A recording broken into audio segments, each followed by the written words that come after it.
Sebuah kisah mahakarya terbaik dari S.H. Mintarja yang sangat populer di masanya berlatar belakang kerajaan Singasari. Dengan bangga kami persembahkan kepada sahabat Permata TV tercinta semuanya dengan judul Kisah Pelangi di Langit Singasari. Pada kesempatan yang sangat baik ini, kita masuk pada episode yang ke-77. Selamat menikmati. Pada episode sebelumnya telah diceritakan, semakin jauh mereka berjalan, matahari pun menjadi semakin rendah. Kini mereka pun benar-benar telah berada di padang yang luas dan mengerikan. Di sana-sini yang mereka lihat hanyalah gerumbul-gerumbul liar dan batu-batu padas yang menjorok di antaranya.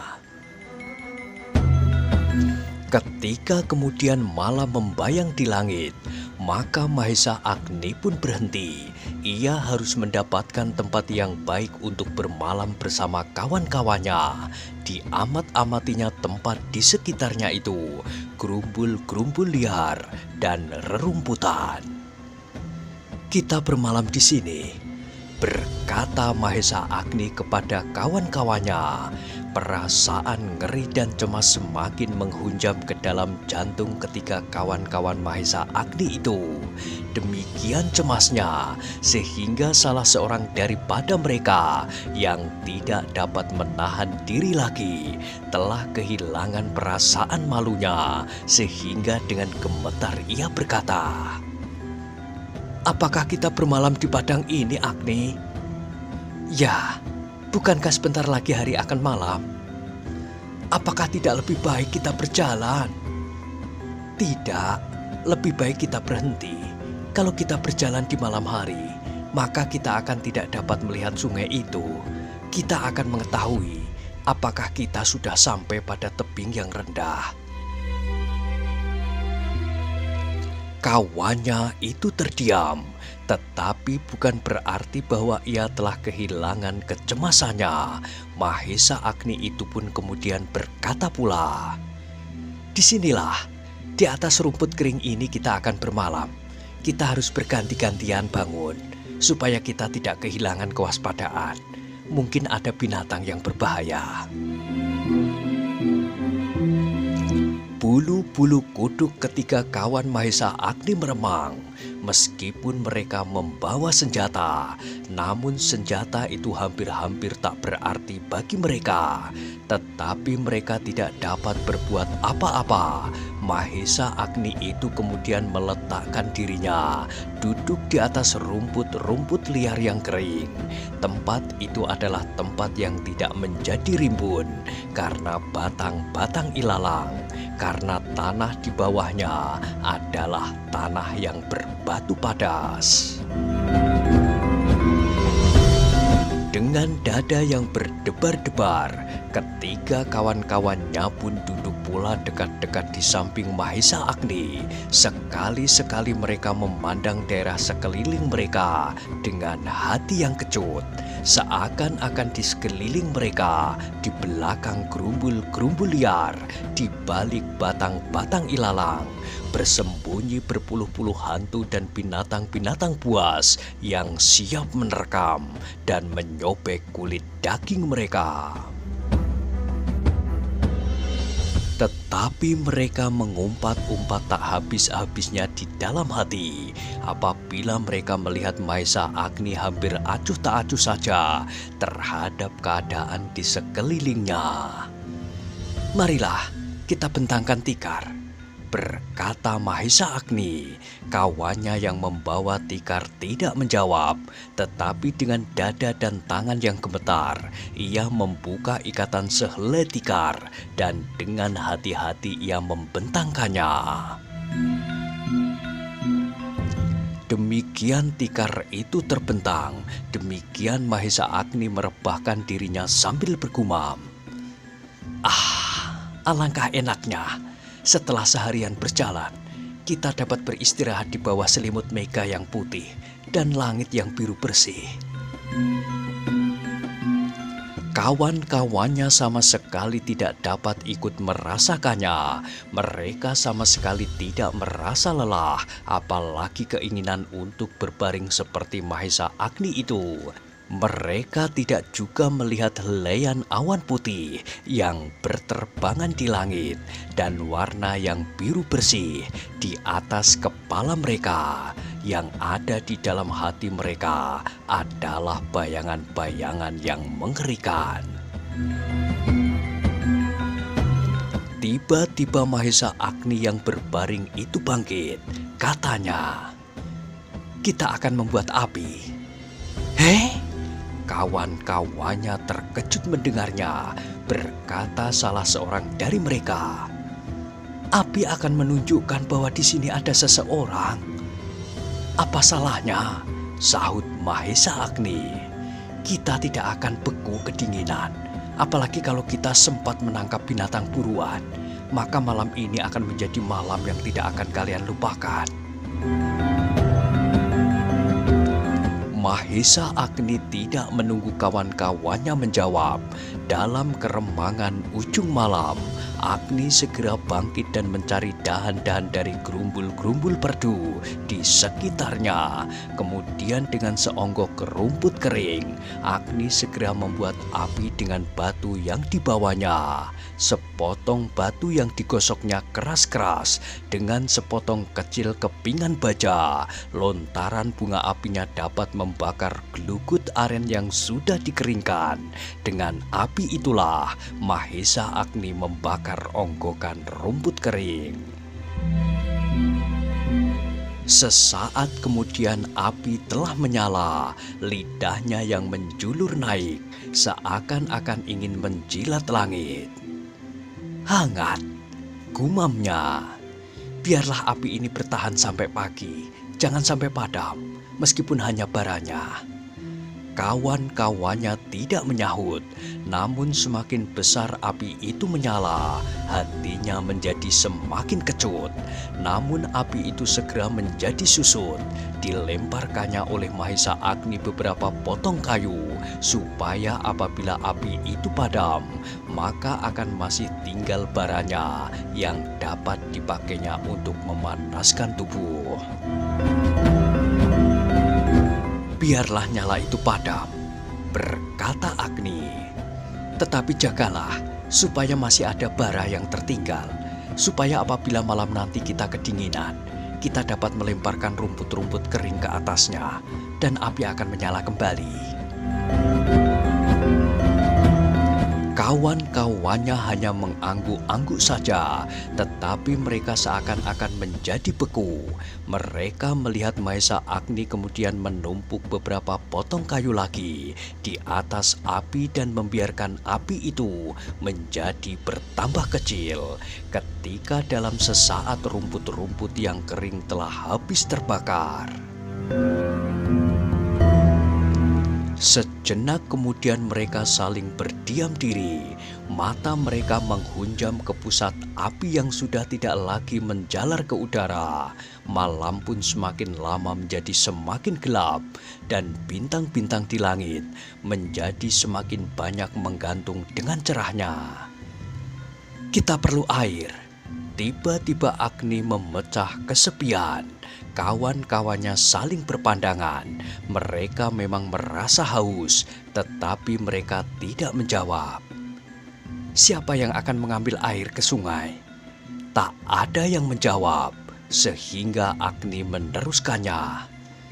"Kalau demikian, aku akan pergi." "Lalu bagaimana dengan kami?" bertanya seorang kawannya. "Tinggallah kalian di sini sebentar, hanya sebentar." Sejenak ketika kawan-kawannya itu menjadi saling berpandangan, mulut-mulut mereka ternganga, namun hati mereka berkerut. Ketika kemudian mereka melihat Mahesa Agni bergerak menyambar bumbung yang sudah kosong, salah seorang dari mereka berkata, "Jangan tinggalkan kami di sini, Agni." Mahesa Agni tertegun sejenak, ditatapnya ketika kawan-kawannya yang gemetar.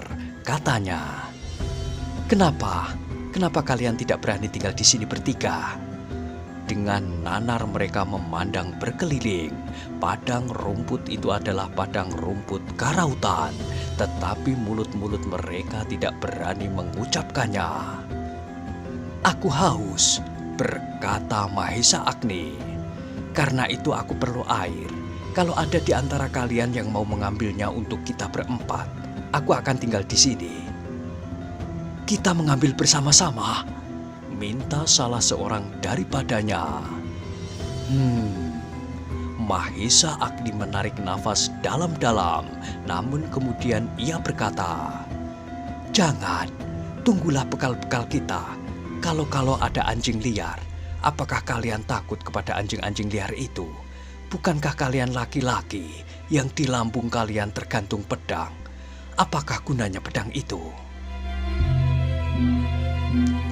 Tanpa mereka sadari, tangan-tangan mereka meraba hulu-hulu pedang yang tergantung di lambung masing-masing. Ada juga ketentraman yang menjalar di hati mereka. Pedang itu akan dapat membantu mereka melindungi diri mereka. Tetapi mereka bukan seorang yang cakap bermain-main dengan pedang. Mereka hanya sekedar dapat menggerakkannya dan sedikit memutar dan mengayunkan.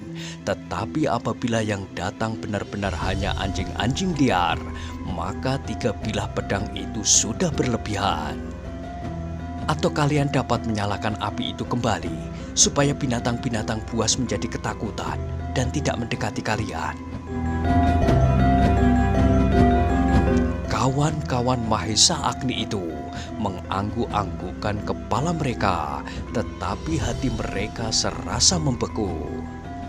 "Nah, bagaimana?" bertanya Mahesa Agni. "Aku membawa kalian untuk kawan di perjalanan, bukan sebagai momongan." Kata-kata itu benar-benar menyentuh hati mereka, sehingga dengan demikian tumbuh kembali rasa harga diri mereka sebagai laki-laki. Bagaimanapun mereka bercemas hati, namun ketika sekali lagi Mahesa Agni bertanya, terdengar mereka menjawab, "Baiklah Agni, kami bertiga tinggal di sini, tetapi jangan terlalu lama dan jangan terlalu jauh, sehingga apabila kami memanggilmu, kau akan dapat mendengarnya." "Baiklah," sahut Agni sambil berdiri. Perlahan-lahan ia berjalan ke arah tebing sungai. Sekali-sekali ia berpaling melihat ketiga kawannya yang duduk hampir berdesak-desakan. Pedang mereka telah tidak lagi tergantung di lambung mereka, tetapi pedang itu telah siap di pangkuan. Ketika Mahesa Agni melangkah terus, dilihatnya bayangan tubuhnya di bawah kakinya memanjang ke barat. Ketika ia berpaling, dilihatnya bulan yang telah tidak bulat lagi, mengambang di langit yang biru. Tiba-tiba Mahesa Agni tertegun, dilihatnya bulan, dataran rumput yang luas, diseling oleh gerumbul dan padas yang menjorok, awan yang putih dan bintang yang berdesakan di langit. Mahesa Agni menarik nafas, di wajahnya seakan-akan terbayang seluruh bumi, keindahan bulan, rumput-rumput liar, hati yang bulat untuk melakukan sesuatu, tetapi diliputi oleh kecemasan dan ketakutan, seperti kawan-kawannya yang duduk melipat diri, kelelawar yang bebas di udara, namun juga kelinci yang hidupnya selalu terancam oleh kekerasan binatang-binatang yang lebih besar dan lebih buas. Mahesa Agni itu pun kemudian menundukkan kepalanya. Terbayang di mata hatinya betapa besar kekuasaan yang maha agung yang telah menjadikan semuanya itu. Selangkah Mahesa Agni berjalan terus, semakin lama semakin dekat ke tebing sungai yang dalam. Tetapi beruntunglah bahwa bulan telah membantunya menunjukkan jalan yang dapat dilaluinya untuk menuruni tebing. Meskipun demikian, Mahesa Agni melangkah dengan penuh kewaspadaan. Ia tidak takut kepada hantu karautan yang akan mencegatnya di tepian, atau harimau yang bersembunyi di dalam rimbunnya belukar menunggu rusa mencari minum, atau binatang-binatang buas yang lainnya. Tetapi yang menjadi perhatian Mahesa Agni adalah ular dan sebangsanya.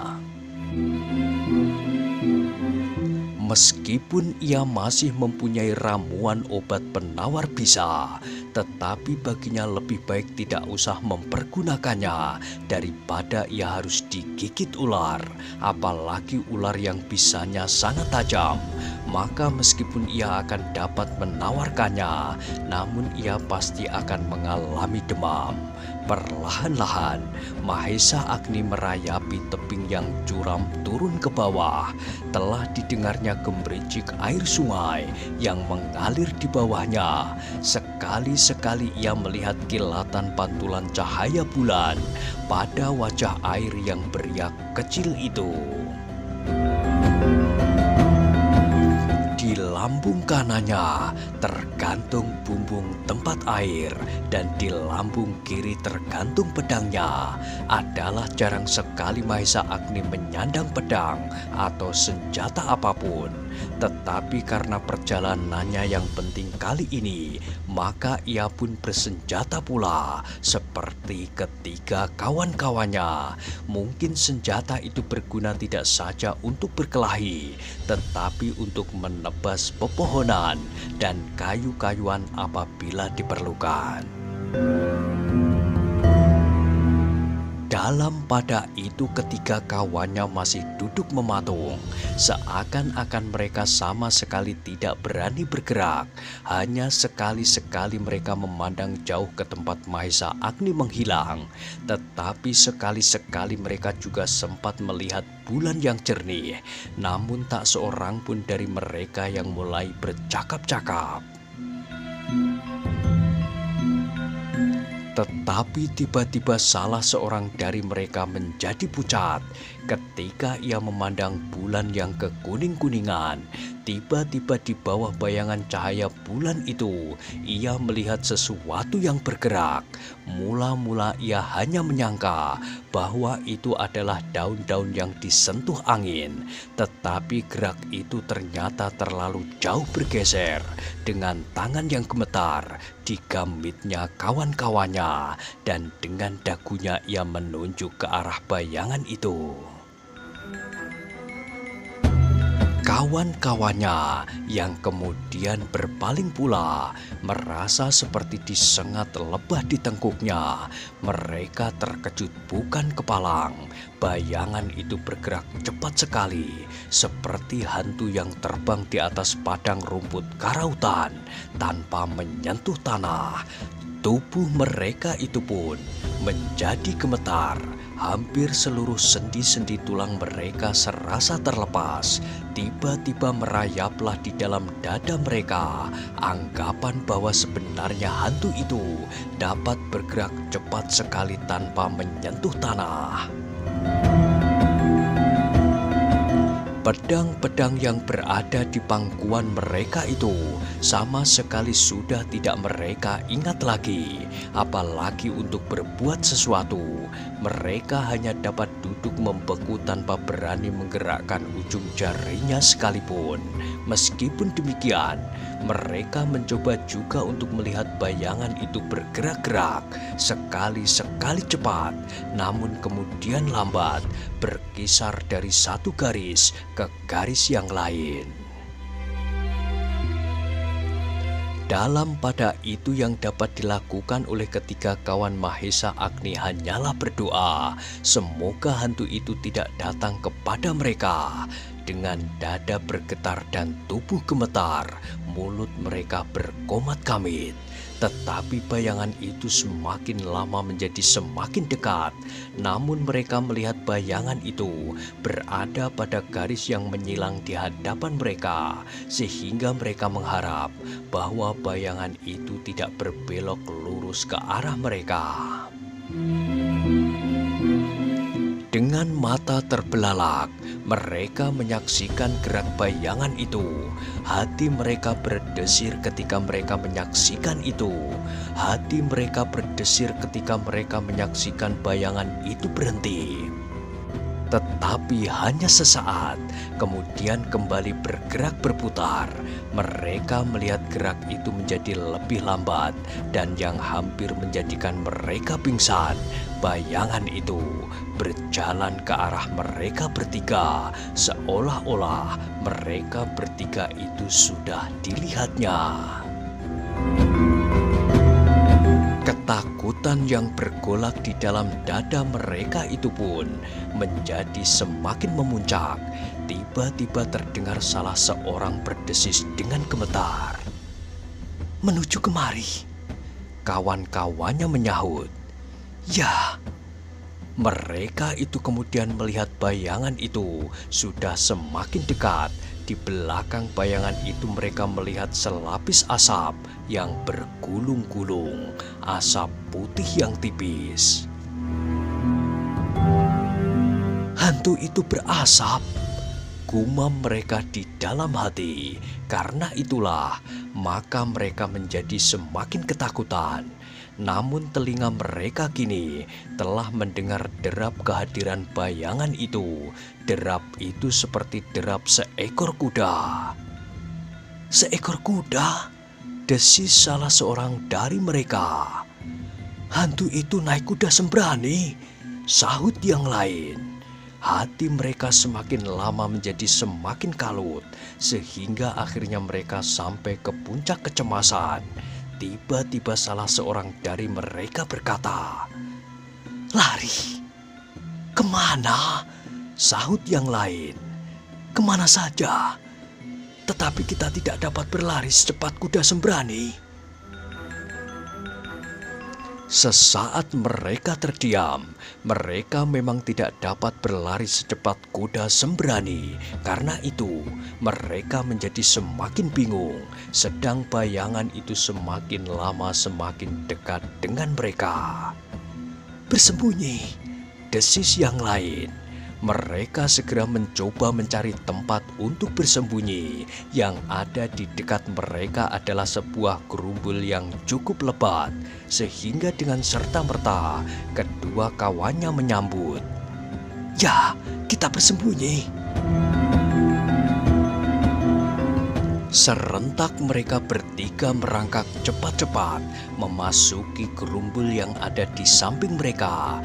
Dengan tersuruk-suruk, mereka menyibak daun-daun perdu dan menyusup ke dalamnya. Sama sekali tidak mereka rasakan goresan-goresan duri yang tajam pada tubuh mereka. Demikian mereka hilang di dalam belukar. Maka segera mereka mendengar derap kuda semakin dekat. Dan sesaat kemudian mereka mendengar derap kuda itu berhenti. Dari celah-celah rimbun dedaunan yang melindungi mereka, mereka dapat melihat seekor kuda yang tegar kuat. Di punggungnya duduk seorang dalam pakaian yang sangat aneh, pakaian yang tidak teratur, dan memakai tutup di wajahnya. Sesobek kain melingkar di bawah mata dan diikat di bagian belakang kepalanya, di bawah gelungnya yang tidak terpelihara.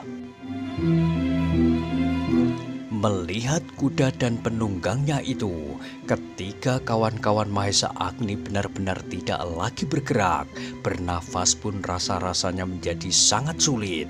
Gambarannya tentang hantu itu sama sekali tidak sesuai dengan apa yang dilihatnya kini. Meskipun demikian, Ketakutannya menjadi bertambah-tambah. Wajah hantu itu tidak sedahsyat yang disangkanya, namun tidak juga tampan seperti cerita-cerita yang pernah didengarnya, bahwa hantu karautan adalah hantu yang tampan meskipun liar. Tetapi kali ini hantu itu mencoba menutupi wajahnya, sehingga wajah itu sama sekali tidak dapat mereka kenal. Apakah mulut hantu itu seperti mulut raksasa dalam cerita-cerita itu? Pikir mereka. Perasaan ketika orang itu benar-benar menjadi kacau, campur baur di antara cerita yang pernah mereka dengar tentang hantu yang tampan berambut liar, gambaran-gambaran mereka tentang hantu yang berkepala besar dan bermata merah, dan kenyataan yang dilihatnya kini. Meskipun demikian, mereka masih menduga bahwa sebenarnya lah hantu itu adalah hantu yang tampan. Hati mereka benar-benar membeku ketika mereka melihat hantu itu turun dari kudanya. Mereka seakan-akan berusaha mengkerutkan tubuh-tubuh mereka sekecil mungkin supaya hantu itu tidak dapat melihatnya. Meskipun demikian, mereka merasa bahwa mereka telah berada di ujung ubun-ubun. Satu-satunya harapan mereka adalah menunggu Mahesa Agni datang. Tetapi kalau hantu itu melihatnya sebelum Agni datang, maka mereka tidak akan dapat berbuat apa-apa. Mereka kemudian melihat hantu itu perlahan-lahan berjalan mendekati perapian dan memperhatikan setiap benda yang ada di sekitar perapian itu. Dengan kakinya hantu itu menyentuh benda-benda yang berserakan, sebungkus bekal dan makanan itu, beberapa macam alat-alat, bumbung-bumbung kecil dan mangkuk, dan yang terakhir adalah pedang-pedang kawan-kawan Mahesa Agni itu. Terdengar hantu itu menggeram, suaranya mengerikan seperti suara sangkakala dewa maut, perlahan-lahan namun dalam menusuk pusat jantung.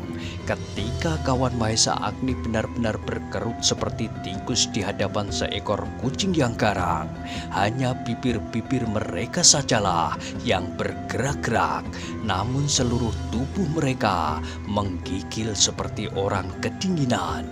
Tiba-tiba hantu itu tertawa perlahan-lahan, diputarnya tubuhnya, dan sambil menunjuk ke dalam gerumbul itu, terdengar suara bergumam, seakan-akan melingkar-lingkar saja di dalam perutnya.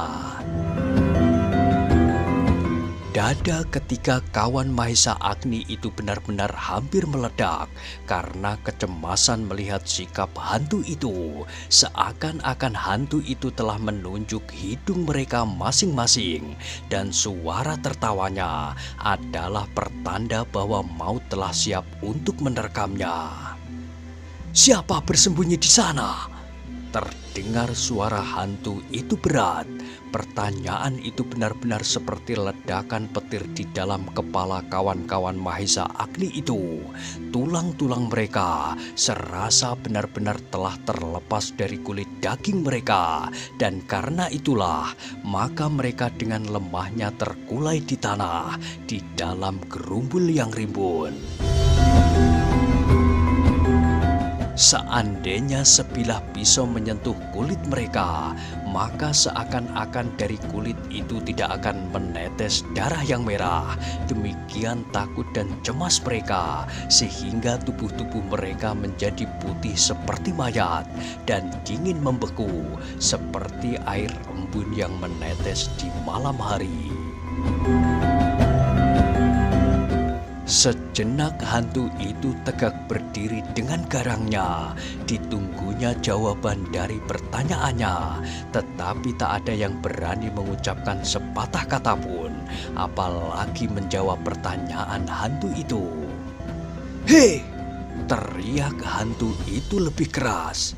"Siapa yang bersembunyi di dalam gerumbul itu?" Ketiga kawan Mahesa Agni masih berdiam diri, bahkan hati mereka menjadi semakin membeku. Hantu itu menggeram lagi. "Jangan menghina aku. Jawab, siapa kalian?" Angin malam berhembus dengan lemahnya, menggerakkan daun gerumbul itu. Di langit bulan masih tergantung di antara bintang-bintang yang bertaburan. Tetapi betapa kejutnya hati ketiga orang yang bersembunyi di dalam gerumbul itu. Mulut mereka benar-benar serasa terkunci. Selangkah hantu itu maju mendekati gerumbul itu. Ternyata di lambungnya tergantung sebilah pedang yang panjang, terjuntai hampir menyentuh tanah. Pedang itu semakin mengguncangkan dada mereka yang sedang bersembunyi. Mula-mula mereka heran melihat pedang itu, tetapi kemudian terasa dada mereka menjadi pedih, seakan-akan ujung pedang itu telah menghunjam menembus tulang-tulang iganya.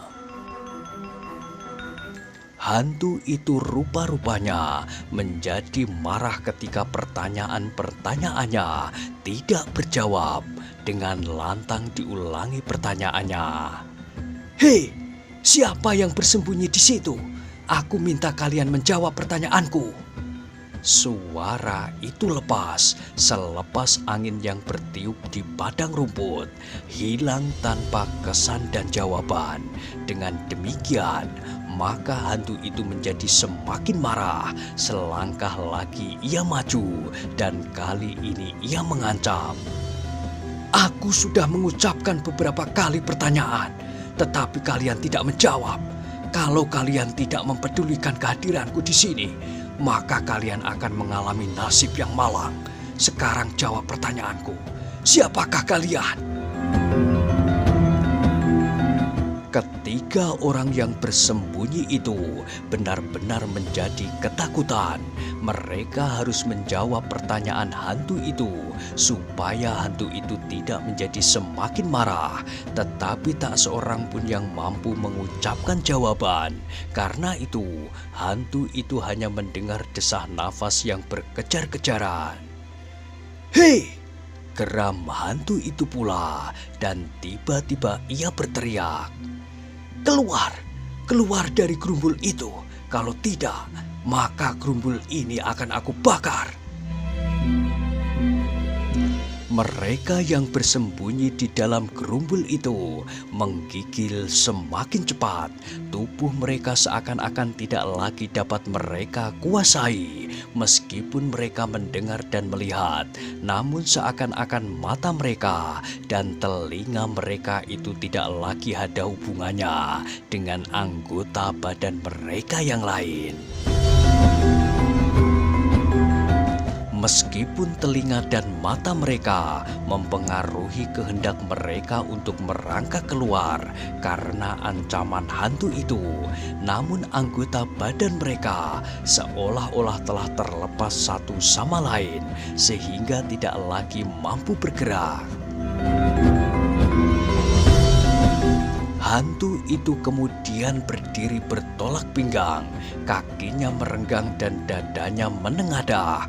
Terasa kesabarannya semakin tipis dan dengan penuh luapan kemarahan, ia berteriak, "Keluar, keluar! Sekali lagi aku peringatkan, kalau tidak, kalian akan mati terbakar di dalam gerumbul ini." Ketakutan ketika orang itu sudah memuncak, apalagi ketika mereka melihat hantu itu kemudian melangkah ke perapian. Diambilnya seonggok rumput-rumput kering yang sudah mereka kumpulkan. Kemudian rumput-rumput kering itu diletakkannya di sisi gerumbul itu. Agaknya hantu itu benar-benar akan melakukan apa yang dikatakannya. Karena itu, maka ketika orang yang bersembunyi itu menjadi bingung, demikian bingungnya sehingga seolah-olah mereka telah menjadi gila. Meskipun demikian, dengan sisa-sisa kekuatan dan keberanian yang terakhir, mereka masih mencoba menghindarkan diri dari kemungkinan terbakar hangus di dalam gerumbul itu. Seperti orang berjanji, mereka saling berpandangan dan dengan tersuruk-suruk mereka merangkak keluar dari gerumbul itu. Ketika hantu itu melihat mereka muncul dari gerumbul itu, terdengarlah derai tertawanya, seakan-akan memecahkan telinga. Suara tertawa itu benar-benar telah mengguncangkan dada ketiga anak-anak muda Panawijen. Mereka merasa seakan-akan dada mereka bergelora, sehingga tubuh-tubuh mereka itu menjadi semakin gemetar karenanya. Geram hantu itu. Ternyata di dalam gerumbul itu bersembunyi kelinci-kelinci. Nah, bukankah dugaanku benar? 3 ekor kelinci.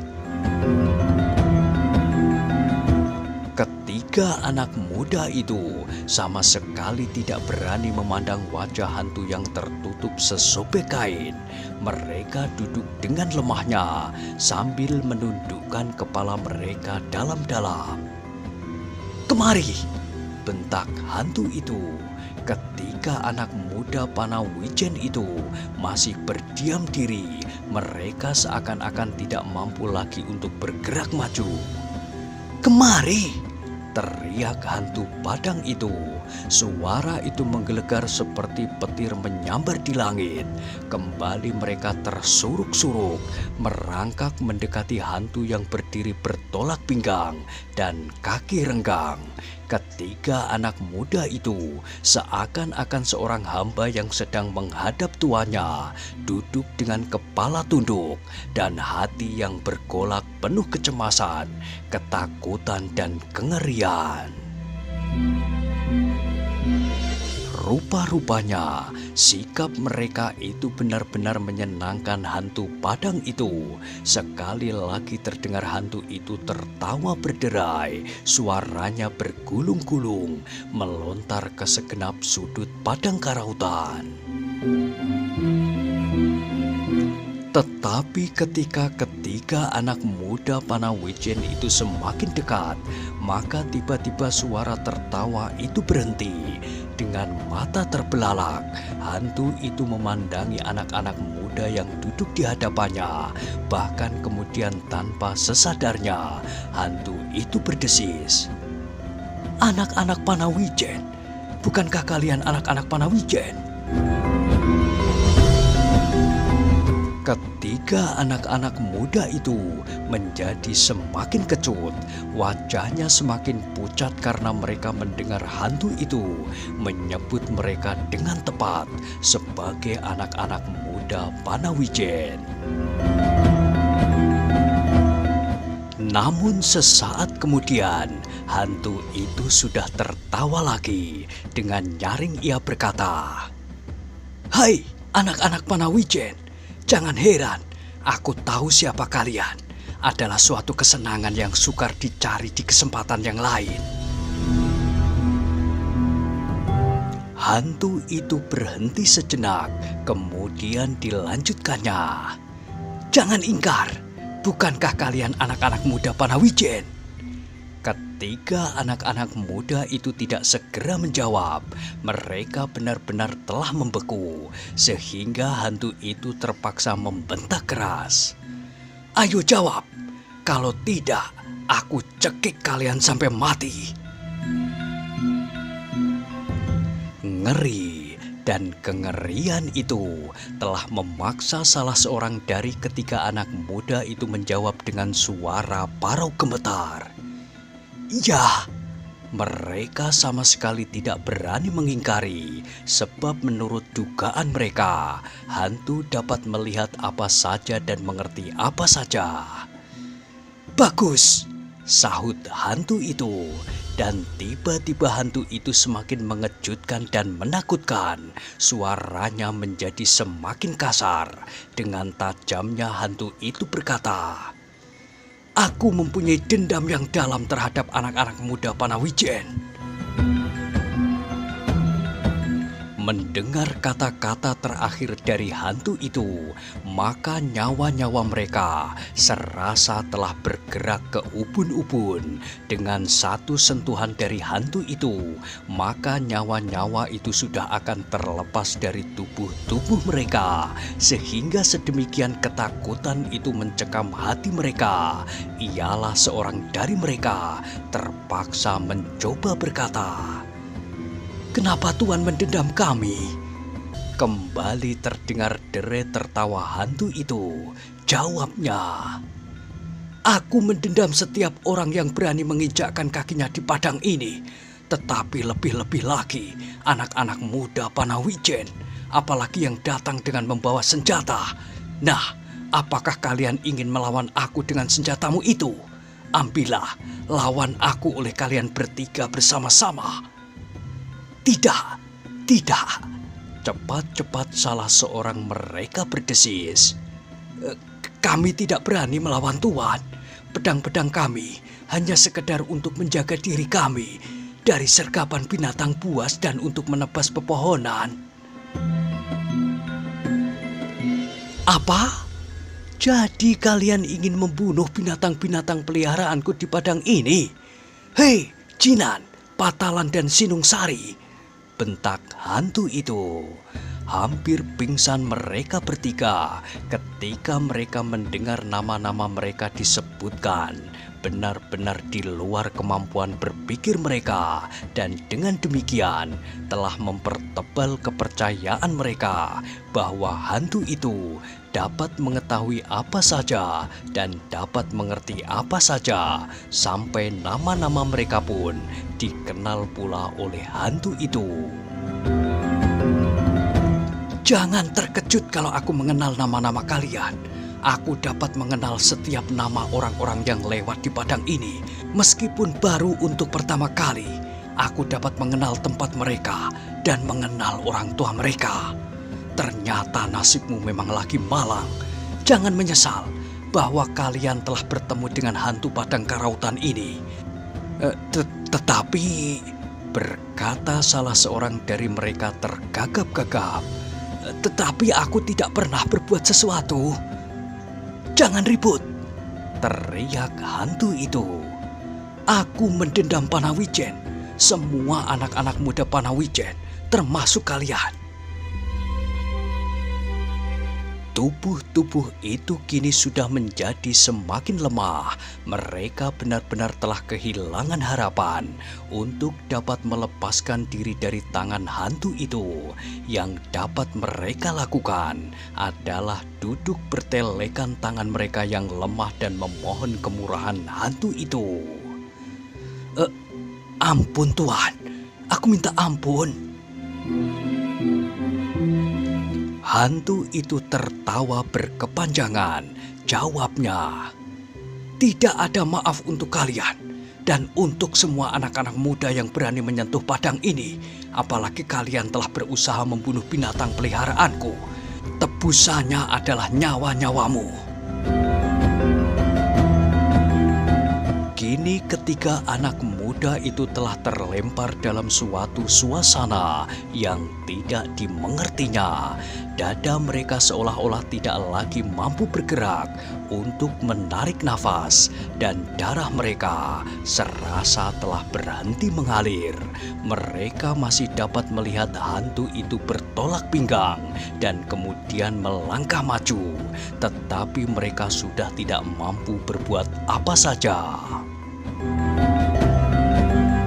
Mereka sama sekali tidak dapat lagi berusaha untuk menghindarkan diri dari bencana yang semakin lama semakin mendekati mereka. Sejenak kemudian, mereka masih mendengar hantu itu berkata, "Jinan, Patalan dan Sinung Sari, apakah kalian tidak akan mencoba melawan untuk memperpanjang umurmu?" Ketiga anak-anak muda itu sama sekali benar-benar sudah tidak berdaya. Yang terloncat dari mulut mereka adalah suatu keluhan. Ampun, ampun kami Tuan. Kami tidak akan mengganggu padang rumput ini lagi. Persetan, sahut hantu itu. Aku harus melepaskan dendamku karena kalian tidak melawan. Maka kalian akan aku bunuh dengan senjata, supaya kalian tidak tersiksa oleh penderitaan sebelum kematian kalian. Ampun, ampun Tuan. Ketiga anak-anak muda itu merangkak-rangkak dan bahkan kemudian mereka bertiarap di bawah kaki hantu itu. Tetapi yang mereka dengar jawaban hantu itu, hanya ada dua kemungkinan bagi kalian, melawan, namun kalian akan mengalami penderitaan di saat-saat terakhir, atau menurut kehendakku, dan kalian akan mengalami saat-saat yang menyenangkan menjelang kematian kalian. Ketiga anak muda itu sudah tidak mampu menjawab. Tubuh mereka menggigil ketakutan dan nyawa mereka benar-benar terasa telah terlepas dari tubuh-tubuh mereka. Hantu itu kini sudah berdiri tepat di hadapan ketiga anak-anak Panawijen yang menggigil itu. Tampaklah matanya membayangkan dendam dan kepuasan. Hantu itu agaknya senang sekali melihat sikap ketiga anak-anak muda Panawijen yang ketakutan dan hampir pingsan karenanya. Semakin menggigil anak-anak muda itu, semakin senang hati hantu itu. Dan karena itulah, maka hantu itu ingin berbuat hal-hal yang aneh-aneh yang dapat menimbulkan kesan-kesan yang mengerikan. Ia ingin menyebarkan berita bahwa sebenarnya hantu karautan telah timbul kembali, bahkan semakin menakutkan dan semakin mengerikan dari tabiat hantu itu dahulu sebelum menghilang beberapa lama. Karena itu, maka terdengar hantu itu berkata, "Hei, anak-anak muda Panawijen, karena belas kasihanku kepada kalian, maka aku ingin salah seorang dari kalian yang akan tetap hidup untuk mengabarkan apa yang telah terjadi di sini. Tetapi yang hidup itu akan mengalami cacat sepanjang umurnya. Aku ingin memotong kedua pergelangan tangannya dan melepaskannya pergi. Nah, siapakah yang ingin hidup di antara kalian?" Hati ketiga anak muda yang sudah terguncang-guncang itu semakin ngeri mendengar pertanyaan itu. Namun mereka benar-benar hampir menjadi pingsan sebelum hantu itu menyentuh tubuh mereka. "Siapa?" terdengar hantu itu berteriak. "Beberapa hari yang lalu, aku juga menangkap seorang yang lewat di padang ini. Aku pukuli dia, tetapi aku tidak membunuhnya, sebab aku ingin berita itu tersebar. Tetapi orang itu pun pasti cacat sepanjang umurnya. Karena ia ingin melawan, maka aku patahkan tulang punggungnya. Dengan demikian, ia akan mengalami kelumpuhan seumur hidupnya. Nah, sekarang pilihlah di antara kalian, siapakah yang masih ingin hidup dan mengabarkan cerita ini kepada segenap penduduk Panawijen?" Ketiga anak muda itu sama sekali tidak mampu untuk menentukan pilihan yang mengerikan itu. Mereka kini benar-benar telah berputus asa dan mereka tinggal menunggu saat-saat yang dahsyat itu tiba. Sejenak suasana padang rumput itu menjadi hening. Hantu itu masih saja berdiri memandangi ketiga korbannya yang ketakutan. Agaknya ia sedang memilih siapakah yang akan dihidupinya. Karena itu, Dengan kakinya ia meraba-raba ketiga-tiganya pada punggungnya. Namun sentuhan-sentuhan itu terasa seakan-akan ujung jari Dewa Maut telah meraba-raba mereka. Tetapi dalam ketakutan, kecemasan dan kengerian itu, mereka tiba-tiba dikejutkan oleh suara tertawa melengking di belakang gerumbul yang tidak sedemikian jauhnya dari mereka. Suara itu melonjak dalam kesepian malam di padang rumput karautan dalam nada yang parau dan liar. Bukan saja ketiga anak-anak muda yang berputus asa itu, tetapi hantu itu pun terkejut pula, sehingga dengan serta-merta ia memutar tubuhnya menghadap ke arah suara itu. Dalam keremangan cahaya bulan, mereka melihat sebuah bayangan muncul dari balik gerumbul itu. Sebuah bayangan yang melonjak-lonjak seperti bayangan seorang gila yang sedang menari-nari. Semakin lama semakin dekat. Ketika bayangan itu menjadi semakin jelas, maka sekali lagi dada anak-anak muda Panawijen dan bahkan hantu yang berdiri di sampingnya itu berdesir. Bayangan itu adalah bayangan sesosok tubuh yang menakutkan. Ternyata seseorang telah menghampiri mereka dalam pakaian yang liar. Orang itu sama sekali tidak mengenakan sepotong kain pun, kecuali sebuah celana yang dibelit oleh daun-daun dan sulur-sulur perdu. Orang ini pun mempergunakan secari kain untuk menutup wajahnya, seperti hantu yang telah berdiri di samping ketiga anak muda Panawijen itu. Namun orang yang datang itu, rambutnya dengan liar terurai sama sekali. Semakin dekat, tampaklah gerak-gerik orang itu benar-benar menakutkan. Sekali-sekali meloncat-loncat, namun kemudian merunduk sambil tertawa seperti orang gila. Terdengar hantu yang berdiri di samping Sinungsari dan kawannya itu menggeram. "Hei, siapakah kau orang gila?" Yang disebut orang gila itu tertawa terkekeh-kekeh, kemudian dengan nada suaranya yang melengking menjawab, "Hei, akulah hantu karautan. Aku sudah lama menghilang dari padang ini, tetapi tiba-tiba ada orang yang menamakan diri hantu karautan. Nah, kini kita bertemu. Dengar, akulah hantu karautan itu." Yang mendengar jawaban itu benar-benar menjadi pening, apalagi ketika anak muda Panawijen itu dadanya terguncang-guncang, tak menentu sehingga hampir-hampir pecah karenanya. Hantu yang datang pertama-tama di atas punggung kuda itu pun tidak kurang gelisahnya. Ditatapnya hantu yang datang kemudian dengan seksama, kemarahannya merayap membakar seluruh tubuhnya, sehingga tubuh itu bergetar karenanya. "Jangan mencoba mengacaukan rencanaku," bentak hantu yang datang berkuda, "atau kau yang pertama-tama aku bunuh."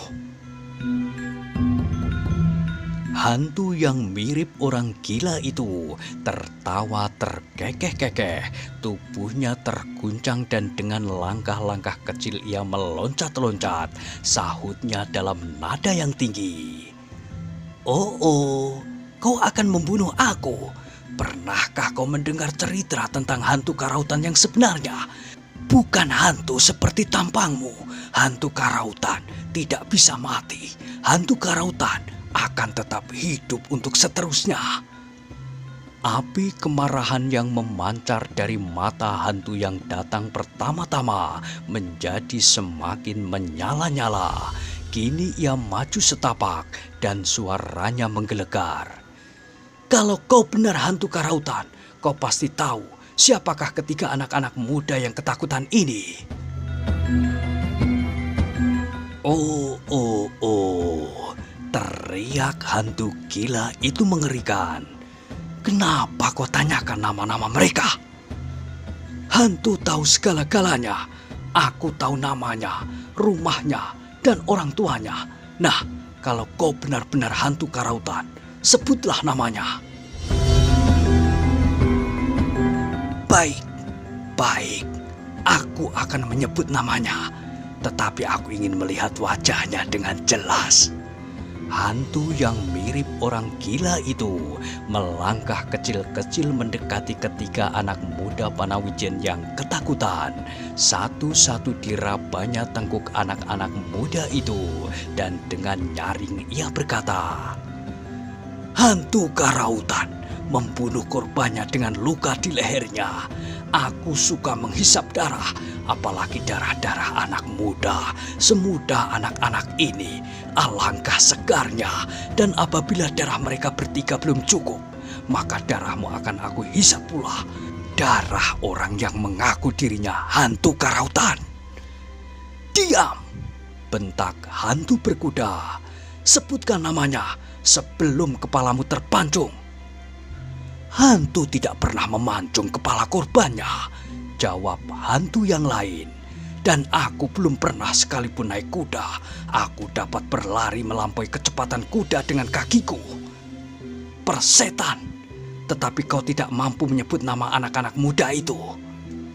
Oh, suaranya melengking-lengking. "Baik, baik, aku sebut namanya satu-satu." Kemudian hantu itu menyentuh ketiga anak muda itu satu demi satu. "Yang ini bernama Jinan. Bukankah aku tahu?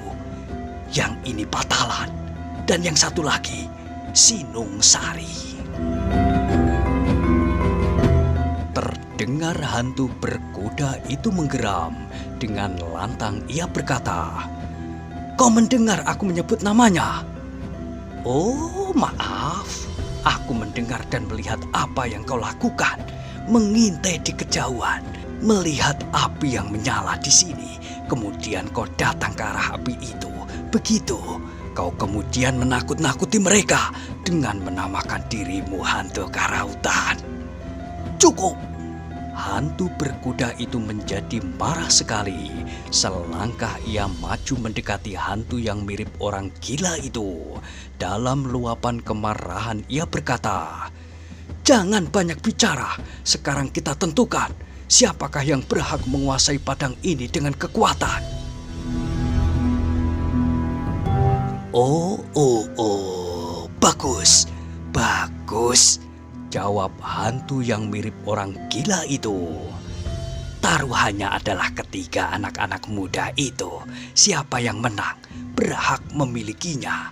Jinan, Patalan, dan Sinung Sari. Alangkah segar darahnya dan darahmu sekalian."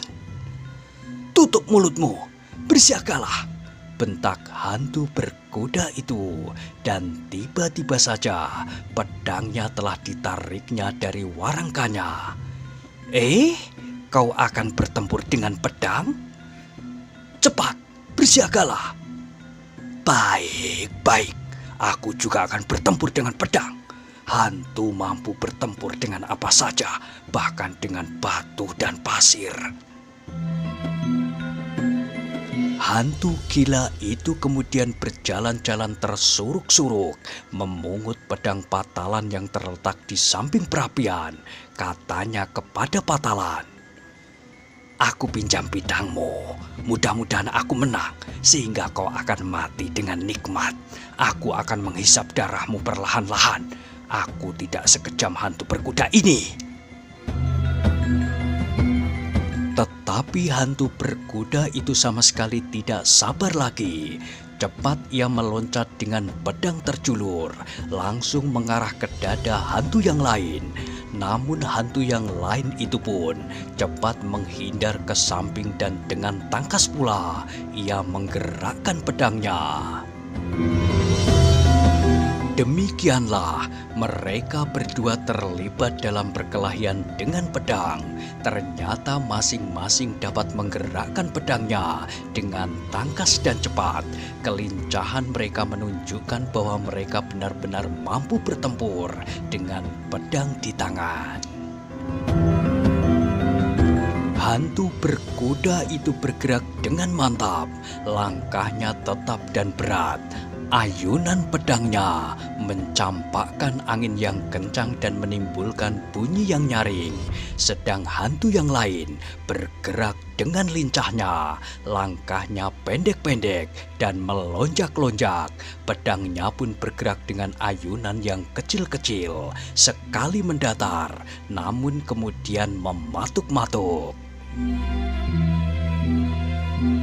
Ketika anak-anak muda Panawijen melihat perkelahian itu, mereka masih juga mendengar apa saja yang dipercakapkan oleh hantu-hantu itu dan apa yang dibicarakannya. Bahkan mereka masih juga mendengar hantu yang datang kemudian itu membuat taruhan atas mereka, dan mereka juga mendengar betapa hantu yang gila itu mengatakan alangkah segarnya darah mereka. Tetapi seakan-akan mereka telah mati sejak lama, seakan-akan mereka sudah tidak mampu lagi berbuat apa-apa atas tubuh mereka sendiri. Kehendak yang ada di dalam hati mereka tidak mampu lagi untuk menggerakkan tubuh mereka. Sebenarnya lah, mereka kini tidak lebih dari seonggok tanah mati. Pertanda bahwa mereka masih hidup adalah matanya yang berkedip-kedip meskipun memancarkan sinar yang aneh, beku, serta arus nafas mereka yang tersendat-sendat, sehingga apapun yang terjadi di hadapan wajah-wajah mereka, namun mereka sudah tidak mampu untuk membuat tanggapan apapun atas semua kejadian itu. Seperti juga mereka kini melihat kedua hantu itu bertempur, tetapi hati mereka telah beku. Dengan demikian, ketiga anak-anak muda Panawijen itu sama sekali tidak beranjak dari tempatnya, duduk bersimpuh dengan nafas yang hampir-hampir terputus dalam keremangan cahaya bulan. Mereka dipaksa melihat perkelahian yang semakin lama semakin dahsyat tanpa dapat berbuat sesuatu, dan bahkan apa yang tampak itu seolah-olah bayangan saja di dalam mimpi yang menakutkan, dan apa yang terjadi atas dirinya seperti juga di dalam mimpi sama sekali tidak dapat dikendalikannya sendiri. Perkelahian di antara kedua bayangan yang mengaku diri masing-masing hantu karawitan itu semakin lama menjadi semakin sengit. Masing-masing telah bergerak dalam tata perkelahian yang aneh, yang lain daripada tata perkelahian yang biasa. Mereka mengayunkan pedang-pedang mereka, diiringi oleh teriakan nyaring dan pekik yang melengking-lengking. Hantu yang datang berkuda benar-benar mampu bergerak dengan langkah-langkah yang penuh melontarkan tenaga. Namun hantu yang lain mampu menyusup dalam setiap gerak lawannya dengan patukan-patukan pedang yang sangat berbahaya. Semakin lama perkelahian itu menjadi semakin sengit, seperti dua ekor ayam jantan yang berlaga. Ketika tubuh-tubuh mereka telah dibasahi oleh keringat, maka tenaga mereka pun menjadi semakin dahsyat. Desak-mendesak, dorong-mendorong dalam kekuatan yang seimbang.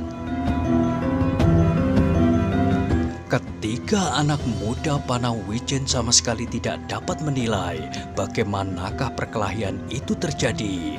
Mereka hanya melihat saja gerak yang liar dan kasar, lontar-melontar dalam sikap yang ganas dan buas, seperti binatang buas yang berlaga berebut mangsa.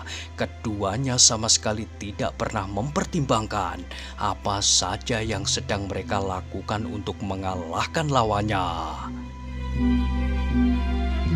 Sesaat perkelahian itu menjadi semakin jelas karena tiba-tiba onggokan kayu di atas bara di perapian menyala dengan sendirinya.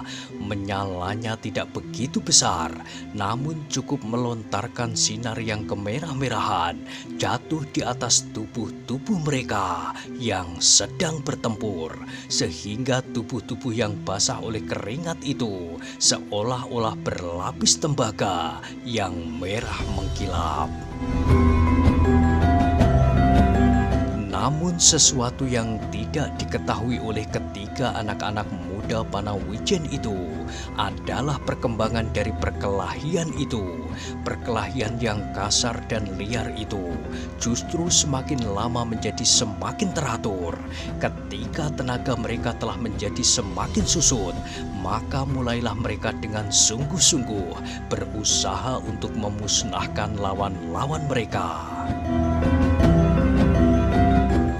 Karena itulah, maka kemudian mereka telah didorong dalam suatu keadaan yang memaksa. Mereka tidak dapat lagi bergerak-gerak dengan liar dan asal-asal saja mengayunkan pedang-pedang mereka. Bagaimanapun juga, maka akhirnya mereka akan sampai pada tata gerak perkelahian yang sebenarnya. Ketika kedua belah pihak telah merasa jemu dengan segala macam tingkah laku yang gila itu, tanpa mereka sadari, maka mulailah perkelahian itu meningkat dalam perkelahian yang sebenarnya.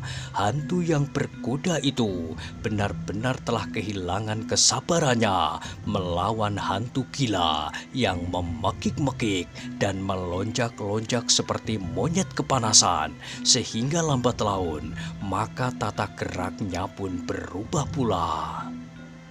Semakin mantap dan semakin tenang, hantu itu tidak lagi menyambar-nyambar dengan lontaran-lontaran yang panjang dan gerak-gerak yang sangat dahsyat. Justru semakin lama geraknya, semakin dibatasi dan semakin mapan.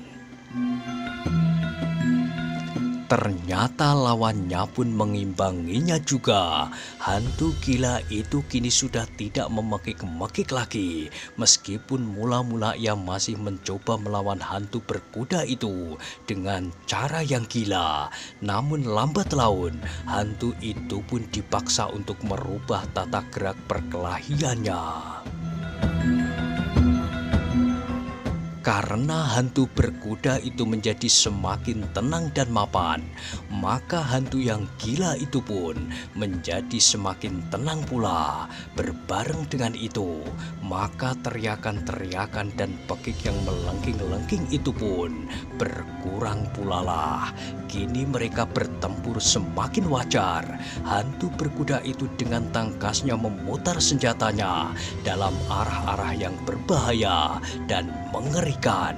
Ujung pedangnya tidak lagi asal menyambar-nyambar dengan dahsyatnya seperti orang menakut-nakuti burung di sawah-sawah. Demikian pula hantu yang gila itu, pedangnya seakan-akan menjadi semakin tenang pula. Meskipun kadang-kadang pedang itu berputar seperti baling-baling dan mematuk dari segenap arah, tetapi semuanya telah diperhitungkan dengan cermat. Hantu-hantu itu sendiri semakin lama semakin menyadari kedudukannya pula. Mereka tidak lagi dapat membuat dirinya berbuat aneh-aneh lagi. Kini mereka telah tenggelam dalam pertempuran antara hidup dan mati dengan ilmu-ilmu mereka yang semakin lama semakin wajar. Namun sekali-sekali masih terdengar hantu yang datang berkuda itu mengumpat-umpat dalam bahasa yang kasar, seakan-akan ia sama sekali tidak rela menghadapi lawan yang mampu mengimbanginya. Dan bahkan ternyata semakin lama hantu yang gila itu semakin menggelisahkannya. Ketika pertempuran itu kemudian mencapai puncaknya, maka menggeramlah hantu yang gila itu. Dengan sinar mata yang menyala-nyala, ia menyerang lawannya sejadi-jadinya, sehingga beberapa kali hantu yang datang berkuda itu melangkah surut. Namun hantu yang datang berkuda itu pun tidak kurang marahnya. Dicobanya untuk memeras segenap kemampuan yang ada padanya, dan dicobanya untuk segera membinasakan lawannya dengan pedangnya yang berkilat-kilat, memantulkan cahaya api kemerah-merahan. Akhirnya mereka sampai pada saat-saat yang akan menentukan perkelahian itu. Mereka telah memeras tenaga mereka habis-habisan. Kini mereka tidak lagi bertempur dengan kasar dan liar, tetapi mereka seakan-akan dua panglima perang yang bertemu dalam satu pertempuran, atau antara dua orang kesatria yang sedang berkelahi untuk mempertaruhkan kebesaran nama masing-masing. Nah, bagaimanakah kisah selanjutnya? Silahkan ikuti terus kisah Pelangi di Langit Singasari pada episode berikutnya. Sampai jumpa.